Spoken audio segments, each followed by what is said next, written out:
Today we're going to work on lesson 6-4, line plots. So let's look at our objectives. Today we're going to create line plots that display measurement data and fraction of a unit.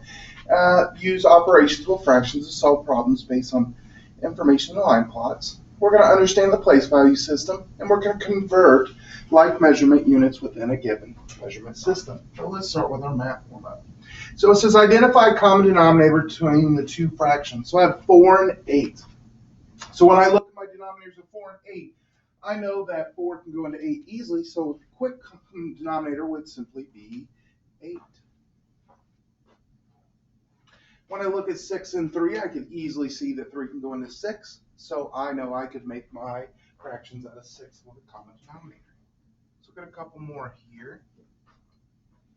3/4 and 3/5. When I think about my multiples, I know that 4 and 5 makes 20, so that would be an easy, quick common denominator.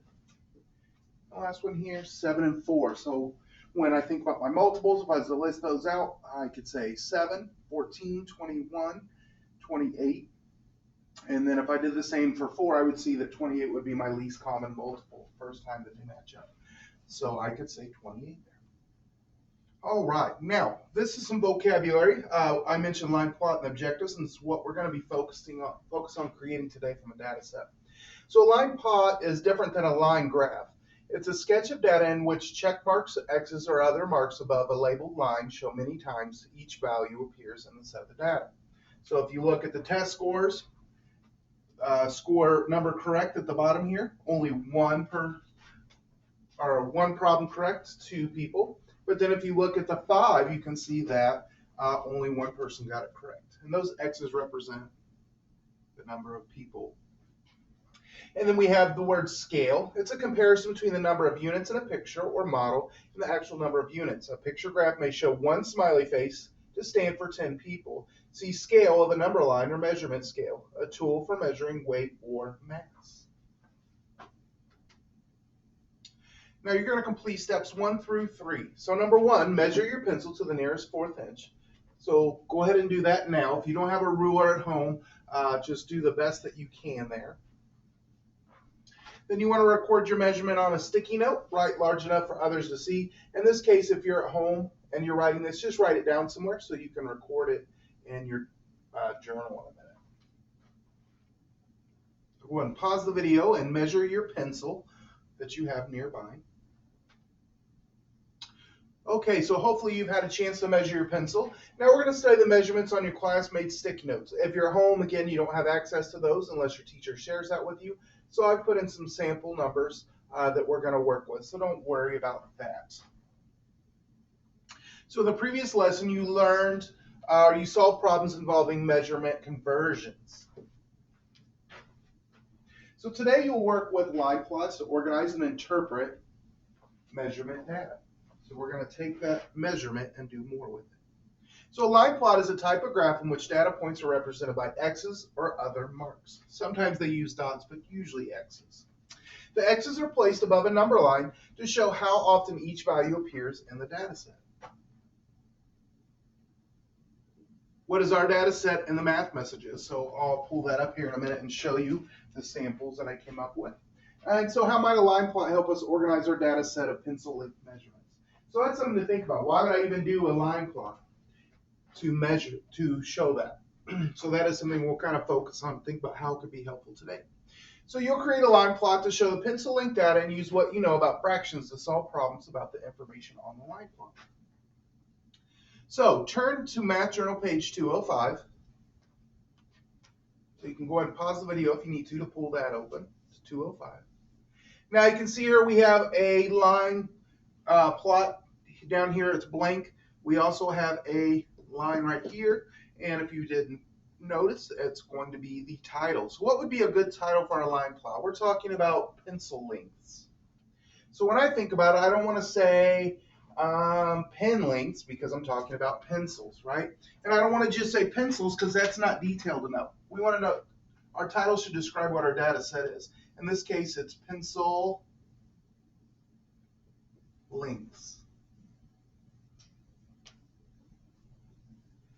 Now, you could even say class pencil lengths if you wanted to do that, but that's our first step. We always want to put the title, and it needs to be specific enough that we know what the data represents. Now, you can see here, I've given you some sample data. Every other number is highlighted or made into red so that they kind of stand out. So I have 7.5, I have 6, 3 3/4, 5 1/4, 4 2/4, 5 1/4, 7, 6 1/4, and 6.5. And if you want to add in your own measure there, if you were able to do that at home and have a ruler or a tape measure, you could add in your own measure to that. So then it tells us on number 1 to look at the largest value in the data set. Now, remember, they're not always put in order from least to greatest. So that's something you could write them in order from least to greatest, which you'll need to do when you plot your points. But tell me what's the largest. And also you might see this on iLearn or Evaluate. It's called the range. Is the difference between the largest and the smallest value. So you would take your largest and your smallest there. And then you want to find the smallest or the one with the least length and pencil. And then number 3, a good number for the line plot to begin with is, so let's see, do you think we should start our line plot with the largest number? I don't think that really makes sense, right? So let's find our smallest number here. And again, if you add your data set, it may be a little different. But based on what we have, it looks like 4 2/4. Oh, no. When looking closely, 3 3/4 actually is a little bit smaller. So 3 3/4. Now, I may not want to start exactly at 3 3/4, but maybe I could start at 3.5. I don't always have to start at 0 if it doesn't make sense. And since we're going by fourths, it doesn't make sense. And in this case, let's just go ahead and start with 3 3/4 because it's our smallest number. Now, let's think about what would be a good number to end with. Okay, I don't need to go too far past my maximum, my highest or largest number. And again, the data set might be different for you. But I see 7.5 here as being my greatest length. And so I could maybe stop at 7.5. Or if I wanted to, I could take the 7 3/4. But it doesn't necessarily make sense to start at 0 and go to 8, right?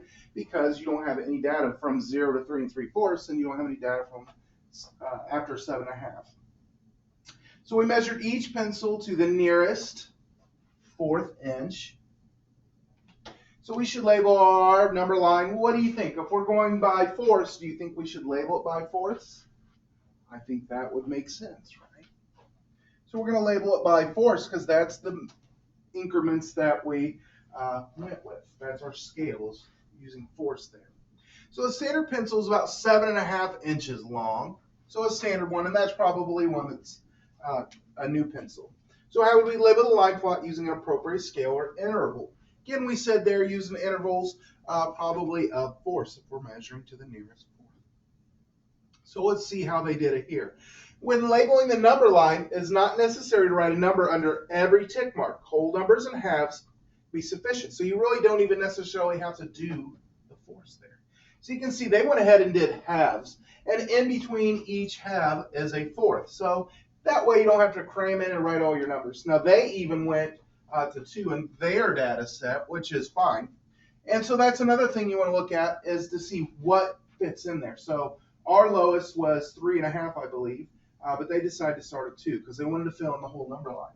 And another key thing to look at is they measured in inches. So they made sure to put inches. If you don't put inches, it could be centimeters, which would make a really small pencil, or it could be feet, which would be a really big pencil. So you want to make sure you include the appropriate unit.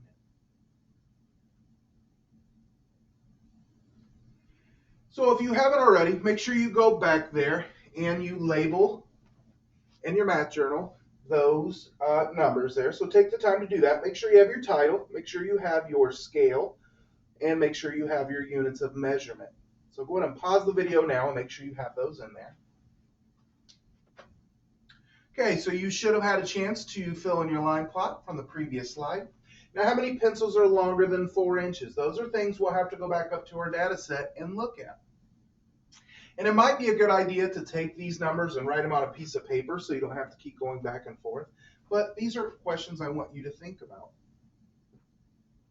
And with your line plot. So at this point, you want to go ahead and start marking those. So let's go back and let's look at our data set here.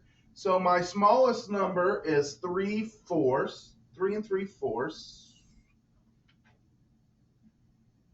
So I would put an X here, and you want to do that for each data set and then go back and mark it off. So then I could mark off 3 3/4. My next one would be 4 2/4. Again, every time I do this, it disappears, which will be 4 1/2. So you just want to make a mark for each time that that number occurs until you mark them all. So again, I would go back and write those numbers on a piece of paper, and you can keep track of them that way.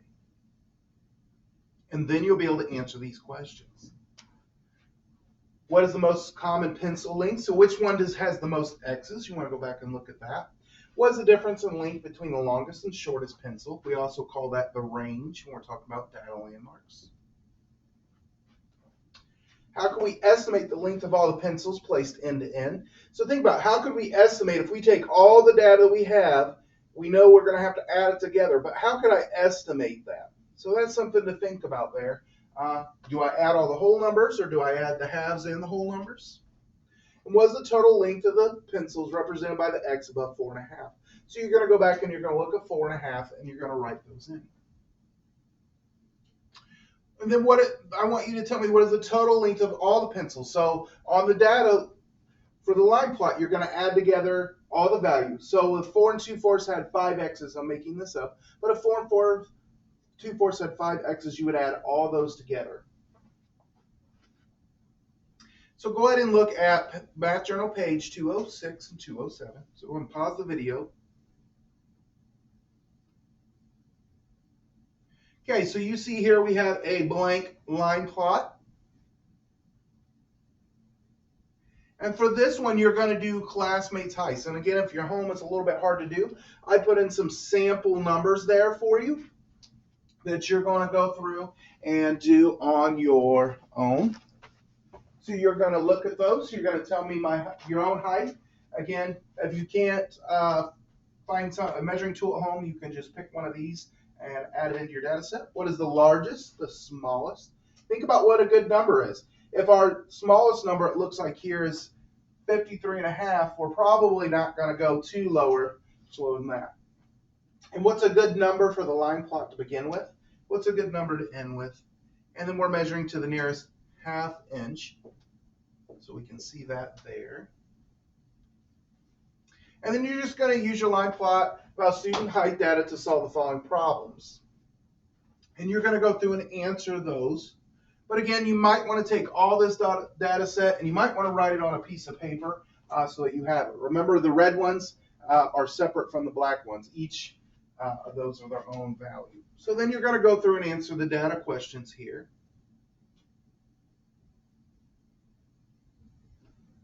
And then you're going to actually use that data set, this data set here, and you're going to go back and you're going to make your line plot. So I want you to think about what would be a good title if we're talking about classmates' heights. And we know we're measuring in inches, so I'm going to go ahead and write that in. And then you got to think about your scale that you have there. And we know we're going by 1/2 inches, so think about that as well. And then what is your title going to be? So again, you're going to use this data set, you're going to plot them.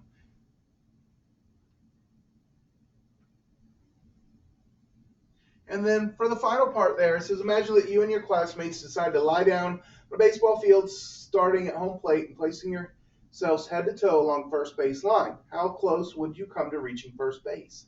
So the distance from home plate to first base is 90 feet. So think about that. Would we cover the exact distance? Would we not reach all the way to the first base? Would we be short by a certain amount? Would we go past? So make sure you explain there. And I'll go ahead and show you